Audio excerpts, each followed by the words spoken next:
You see, that overrated this thing is. I don't even want to know.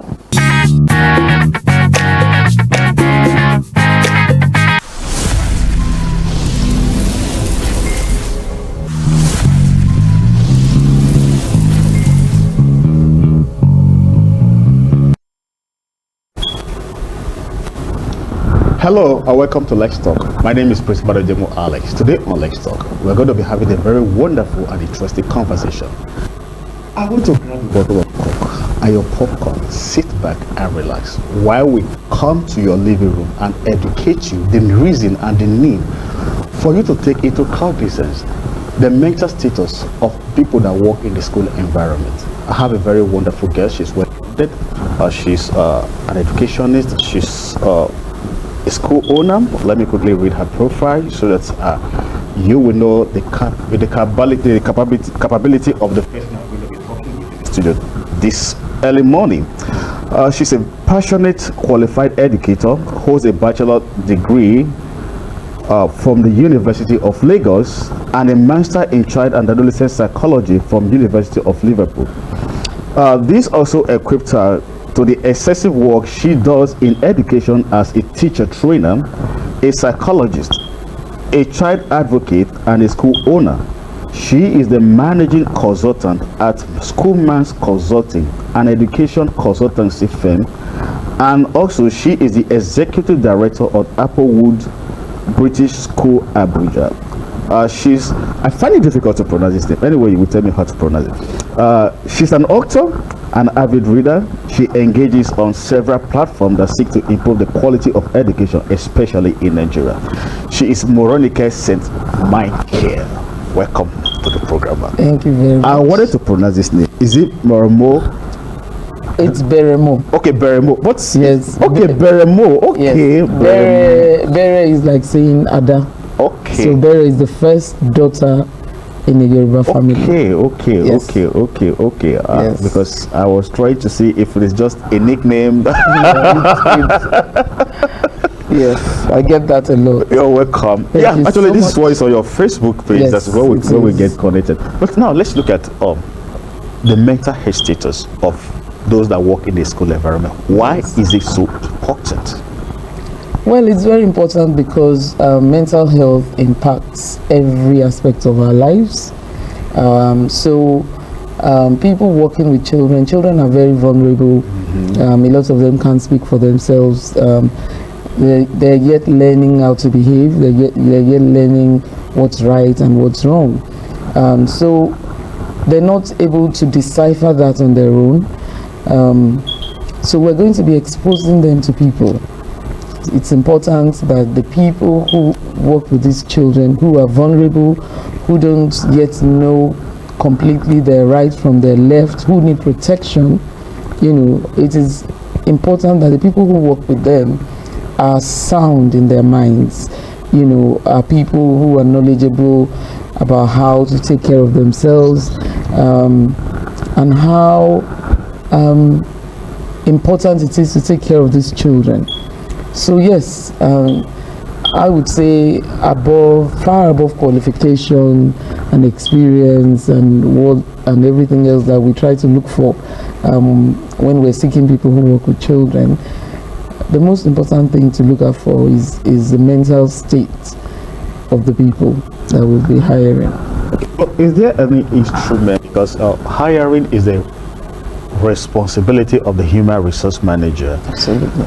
Have there been any instrument in circulation in which the HR will use to measure the mental health status of this potential employee? Well, what I say for now is for each sector to determine their own tools. Okay. Of course, professionally, there are several tools that a psychologist would use, to determine a person's mental stability or mental well-being or mental state, if you like. However, on a layman everyday basis for every workspace, yeah, that's what I wanted to say. Besides the instrument now, maybe there are some things as a human resource manager, I should look out for to see this and these are the things we should be looking out for from this particular person. Yes. when we're talking in relation to children, one of those things would be the person's response to a child throwing tantrums, for instance. Okay. I would advise that you put the person in class to observe them. If you're a big school, for instance, or a big home, because we're talking about working with children, whether in school or at home. You can have a CCTV camera somewhere that's watching how the person is reacting. Even in your conversations with the person, you would get diverse opinions about things. For instance, we now say don't hit children. That means we were raised in an era where hitting children was the thing. It's number. So because I think that was a program I was watching before you came. That was something I was watching on Facebook. When the mother hit a little boy, the boy fell over and over and over again. I said, this is how we were raised, and we call this discipline. And sorry to digress a little bit. Actually, such treatment has not put us at risk with mental health. It has, actually. Because any child that was raised, that is an abuse, let me use that word, it's an abuse. Yes, Abuse leads to trauma. Yes. Couldn't that be lead to? Absolutely. You would find that a lot of adults, a lot of us who were raised in that era, we actually carry around trauma, which is the reason a lot of us are very aggressive, because aggression is one of the responses that trauma gives, because you sort of think, oh, this person is going to cheat me, this person is going to hit me, this person is going to take advantage of me. Yes, so before they even arrive, you are there, so that aggression, is trauma speaking, and unfortunately, we don't understand the impact. We don't even understand that we carry trauma around, so we think that, a lot of the time when people tell me, oh, we were raised that way and nothing happened to us, and I'm like, no, you haven't even measured what happened to you. So you have not measured what happened to you. So you're going about thinking I'm normal. No, you're not. Something has happened to you. You've been eroded of your self-esteem. You've been eroded of your pride as a human being. You've been, in some extreme cases, children have been stripped naked to be beaten. Yeah. So you've been stripped of your humanity. I have been stripped naked. So we go thinking, oh, nothing happened to me. Yes, something happened to you. And then we have the need to subdue another human being because we were subdued. Yeah. That's true. That's the reason we want to hit the child. That abuse was to subdue the child. Yes. So we also, in wanting to show that no, I'm not subdued, we want to subdue another person. Which is the reason we react to children that way. When you have an understanding of the fact that this is normal behavior for children, this is normal response of adults. You don't hit a child. There's something the child is trying to tell you, or there are different ways to discipline a child. Then you would have begun to heal yourself. You would have begun to recognize that no, that's not right. The recognition is where the problem comes from. Absolutely, that's another thing, and that's why, like I said, many people saying, "No, nothing happened to me." Something happened.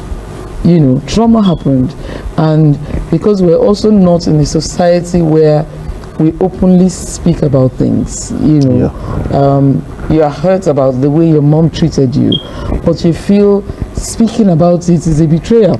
And the family will think you betrayed them. Exactly. How dare you talk about them in the public? So how dare you talk about them? You don't talk about it, you carry it around. But it trauma until it bursts, unfortunately, for some people.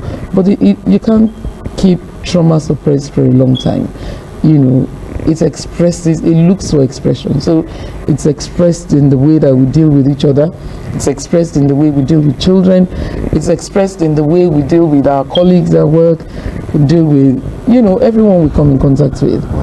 Unfortunately, but we're turning the curve. We're beginning to talk about it. Yeah, now we're having the conversation. I think that is a first step because before now we never had this kind of conversation. Exactly. We just believe I'm fine, I'm okay, and it's affecting our home. It's affecting the way we raise children. It's affecting us the way we relate in the workspace, particularly because I think beside home, then the other space where the children need to learn, where they need to relate, is school environment. Yes. Okay.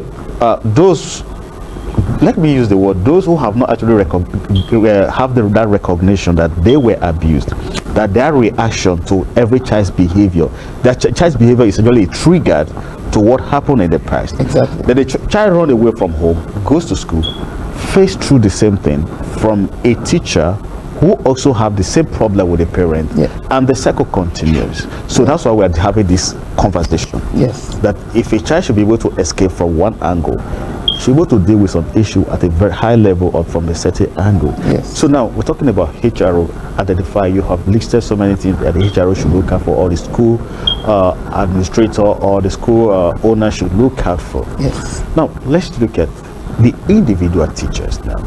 As an individual teacher, my reaction to things, like you have said, it's an indication that something is wrong. Yes. Not necessarily what the child did. So how will I begin to take care of, that's what they call teacher self-care now, how will I begin to take care of my mental health state, so that those things that got me triggered, I will be able to cope with them, I will be able to address them appropriately. Yes. One of the very most important things to do is reflection. Trigger doesn't tell you when it's coming. You know, you're just in a place and something triggers, and then you react, because that's there's something we call flight, fight, or freeze. You know, you don't at that point determine that this is what I'm going to do. Your body just, you don't determine your response at that moment, but your body just takes, your brain tells your body this is the safest thing to do. It's either to flee, it's either to fight or to freeze. You know, so because we don't have, because that happens, that sometimes you have no control, you have to start with reflection. You know, how did I react to that situation? You know, could I have done it better? We do that with the children. Could I have done it better? Yes, that's what we do a lot of that with the children. When a child hits another child or says something not too good to another child, you know, part of the process is that child sits and reflects. Is there a different way I could have reacted? You know, and so the adults must learn to do that. You know, could I have done this better? Oh, well, yes, I hit this child this time. But could I have done this differently if I chose not to hit the child? You know, so the adult has to be aware of their choices at all times. You know, we can't create a void. You know, if we say don't do this, then there must be something you should do. Yes, you know, so that comes with equipping the individual. You know, these are the choices you have. When trigger comes, when you begin to feel, oh yes, something's about to happen, you have the choices. Sometimes the choice could be to walk away or to continue to stay. If you make the choice to walk away, what do you do when you walk away? Because you must resolve that. You don't just walk away and leave it unresolved. Right, if I leave, what responses should I give? You know, so equipping the individual with the choices that they have, you know, also helps them to deal with mental health, because you already know, you are able to identify that these are my choices, this is what I'm going to do, and then you walk away or you stay and do this. So you are a trainer, you're a teacher trainer. Yes. You are an educator yourself, but yes, you are a trainer. I think many schools doesn't actually include this when they are carrying out their training. They have other things they could talk about, but the teacher himself, they never talk about it. You could tell the teacher how to handle the child, but you as an individual, as a teacher, I think this thing should be expanded, where the school proprietor or the school administrators or the school authority should begin to put this thing into place, that we need to educate these teachers also about their mental health states, how to respond to things. Yes. Would that be appropriate to do? It would be how to take care of your health. You know, identifying when you need to rest, because the truth is, the world, there's so much going on around us. You know, you get a stimulus here, you get a stimulus here. People are overstimulated. Yeah, we are overstimulated. You know? So you getting back home, there is no light. Getting back home, there is no water. Getting everything back home, there is is no pulling this. you have to know when to shut it down and how to shut it down. You know, you have to know when to sleep, because that's also one of the one of the issues that the current generation has. We don't sleep enough, we don't exercise enough. You wouldn't blame them because we're like what they call the rat race. Yes. Everybody is pursuing one. Ask thing anybody, what are you pursuing actually? We don't know. When are you going to get it? We don't know. Absolutely. I know. You just. But if we're intentional about being intentional, healthy, I think that you would be right. Know that the things you eat, the amount of sleep you get, the amount of sit down time, because we're all now either behind tables and behind desks and doing something. You have to know that to stay mentally healthy, to produce the right amount of hormones that keep you mentally healthy, you have a certain number of hours that you must be active in a day, physically active in a day, so all of that, the individual must be equipped, from what you eat, in fact, there are some people that you ought to avoid. That's true. You know that this person triggers it triggers me, that you have to. Me anxiety. No, I'm not going there. Essentially being intentional, and being intentional comes with being informed. You have to know what mental health what mental health looks like, and what unhealthy mental status looks like. Because, like we said, it may look healthy, like someone who has diabetes, for instance. You look at him, he looks good, but no, something's not right somewhere. Not right. So they have to know what are the symptoms that you look out for. I'm angry all the time, I'm stressed all the time, I'm shouting all the time, my brain is constantly in motion. Even when I'm not thinking or focusing, but then your brain is constantly. It's always a hyperactive mode. Tendencies, So you have to be able to identify what symptoms you have, and then there are simple tools on the internet that you could use to determine your individual traits, and then at the end it shows you if you're a little bit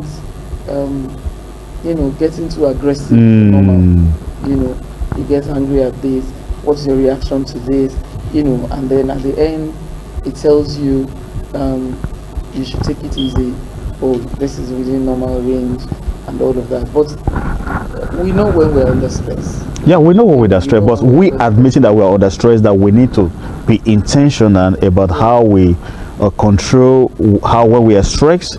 Like somebody say, I'm stressed, but coming back home there are other things that needs to be done. Let's say, for instance, a mom that you are stressed at work, they're coming back home, taking care of your children is something you must do, and you have to do, especially when the children are not of the age to support you, or maybe your husband is not available to support you. There's nobody. You need to do these things. They are mandatory, and you have to wake up the next morning also to make sure you prepare them for school. Yes, I know I'm stressed at work, but do I actually have the time to rest? So within that space right now, work, domestic work, then work the next morning, where do I have time to rest? Yes, well, there are things you could do. For instance, you could read a book. Okay. In between, then you could listen to music just for the sake of it. Okay. Soothing, I discovered a jazz, what should I say, trend on the internet. And I realized that once I begin to listen to it, I just sleep. We live in a world where we play high music. Yes. And it also triggers you. It just keeps, you're just mentally. You are drained already. You are listening to kind of music that almost triggered you. You're just lying down, but the music is overstimulating. So we have to learn to listen to soothing music. Turn off the lights sometimes and just be in darkness. Okay, just turn off the light, just be in darkness. Yes, then listen to music. Listen to music. Sleep enough. There is some people will tell you, I've never slept 4 hours in all my years. Well, some people may get away with it. So just like a few people are geniuses in this age, but not all of us are. Not all of us are geniuses. Exactly. No. So we have to know that majority of us have to sleep a minimum of 8 hours. 8 hours. That is Yeah. what your body requires to Exactly. to repair itself. Yes, and then things like eating, most of the things that we think are only for physical health, like eating very late, the body not resting. I think I'm guilty of that, eating very late. We have to reduce that, because you won't be able to sleep on time when you sleep late. You won't be able to sleep on time, and your body, the way that your brain is supposed to cleanse when we sleep, the brain sort of cleanses the body of certain toxins that that we went through Throughout the whole day. Yes, when you don't sleep on time, the brain doesn't get the opportunity to do that. When you eat late, your digestive system that should be resting when you are resting continues to work. And all of these produce chemicals in the body that affect your mood, affect everything. Could that be So that sometimes, everything is- because there are sometimes somebody just wake up just feeling moody, you're not happy, Yes. every little thing just triggers you, Yes. and you ask yourself, what happened? I have not had any interaction with anybody. Exactly. So there are chemical imbalances in the body, especially women. We go through, let's not even start that here, but there are chemical imbalances. There are mental health issues that are linked with chemical imbalances, and these chemicals are produced in the body under certain conditions. So when those conditions are not there, then there are issues that come along with that. They even tell you physical contact, a hug, a cuddle, produces some chemicals in the body, that help with mental health. So you are giving someone a hug, you're holding someone tight, Okay. all of those things contribute to human mental health. But unfortunately, the way the world is the same way that sugar isn't good for us, but sugar is in everything. It's that in we everything eat. we eat. It's the same thing now that human touch is healthy, but unfortunately, the way that the world is going now, the less of you I see, that's what the world is promoting. I can stay in my room all day, do my transactions, And interact with not- people, but you don't But yes, have I physical haven't- touch with them, Exactly. physical interaction with them. People are even more comfortable with that. Just have talk to you on phone, chat on WhatsApp, on Facebook, do my internet banking. Everything You make an is order easy. online. You do everything without having any physical touch. Is that not actually? Is it not dangerous if It we is told that lie? It is dangerous, and it's one of the reasons. If you've been following mental health since about the 2000s, since internet and all, you find that it's been on the increase. Yeah. Because the more we have, the less physical interactions we have, the more lonely people feel. We feel and increases our mental deterioration. Absolutely. Because all day you're not quite having any interactions with anyone. You are on there on the internet. You think people are close to you.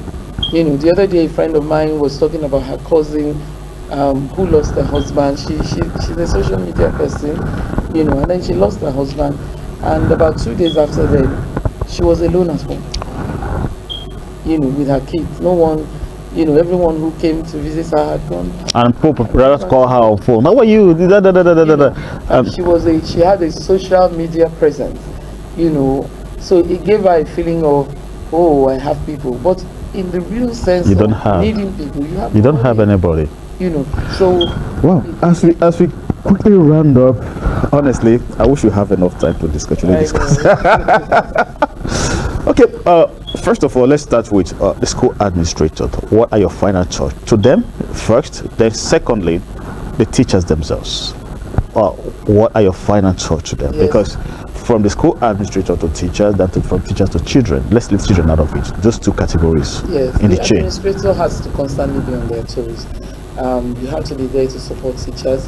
You have to be there to observe teachers, because as we said, sometimes these people don't even know that they have mental deficiencies, so when you are observing, you are able to call the person, oh no, that was an aggressive response to that child. It could even be verbal. They may not be hitting the child, but they're verbally responding aggressively. So the administrator has to be there, has to constantly be observing, be supportive, and then the teachers themselves, reflection is the point at which we are now. It's reflections that we start with. And if you find yourself needing rest, take the rest. Go in, speak with the HR, and let them know, please, may I have a day off? May I have 2 days off? That you stay at home. But that is another thing, because if you meet the HR or the administrator or the school authority, please, can I have a day off to rest? They'll say, oh, if they agree, they will take it from your salary, and nobody wants to lose your salary. Yes, it's a cycle now that we have started on. Okay. And we are speaking and we're letting people know that, look, the truth is, most people, if you talk about in the UK or America, where there's been a lot of shootings, random shootings, these people cry out and nobody listens to them. So if someone just comes to you to say, please, may I have a day off, or you observe a person and you let them, and you see that this person is under undue stress, and you call them, how about saying at home for a day or two? And it doesn't affect their salary, because quote and unquote, it saves us random shooting. So we have to avoid more damages that was even random shooting. Yeah, you can see that one, but there are some unseen damages that we can never notice until later in life. Yeah, because when children are damaged, sometimes because they can't voice out until they grow up, and you reflect on, oh, this person did to me 10 years, 20 years ago is actually affecting me. It affects how people view other people. It affects our relationships.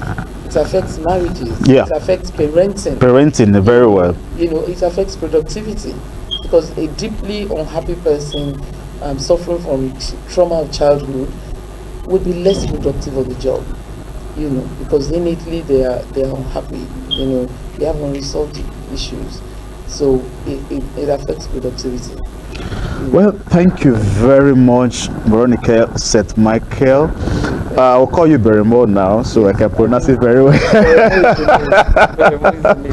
I think I can pronounce it very well. I love you. I think that's all we can take today. If you are a teacher, I think I will urge you to listen to this video again and again and again. And if you want to reach out to her for counseling, for training, I think I will make her details available on the screen where you can reach out to her, because we have to take into consideration of our role in the society. We are the one building teachers. I want to use we because I am not a teacher. Sorry, I used that word. Teachers. Teachers are the one actually building the society. The attitude and the behavior of teachers is what we are going to see later in future. So it is important to take your mental health status very seriously. Until I come your way again next week, same time, same station. My name is Prince Alex Manager. See you. Bye bye.